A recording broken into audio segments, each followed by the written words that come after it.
بسم اللہ الرحمن الرحیم نحمدہ و نصلی علی رسول الکریم۔ صحیح البخاری کتاب الوضو باب من مزمزہ من السوئی کے ولم یتوضا، یعنی جس نے ستو کھا کر کلی کی اور وضو نہ کیا۔ حدیث نمبر 209۔ سوید بن نعمان سے روایت ہے کہ جس سال خیبر فتح ہوا وہ رسول اللہ صلی اللہ علیہ وسلم کے ساتھ نکلے۔ جب آپ صبح میں پہنچے اور یہ جگہ خیبر کے ورے نشیب میں ہے تو آپ نے عصر کی نماز پڑھی۔ پھر اس کے بعد آپ نے توشے منگوائے۔ آپ کے پاس سوائے ستوؤں کے اور کچھ نہ لایا گیا۔ آپ نے حکم دیا اور وہ بھگوئے گئے۔ رسول اللہ صلی اللہ علیہ وسلم نے کھائے اور ہم نے بھی کھائے۔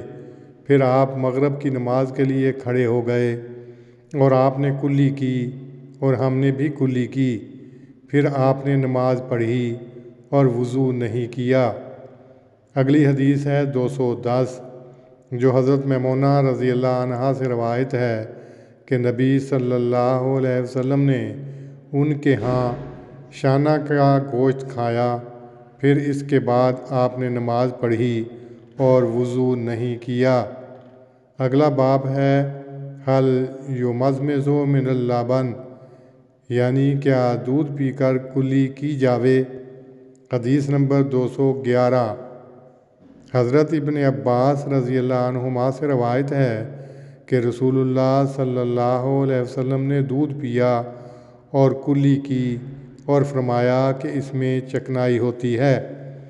اللہم صلی علی محمد وعلی آل محمد کما صلیت علی ابراہیم وعلی آل ابراہیم انک حمید مجید۔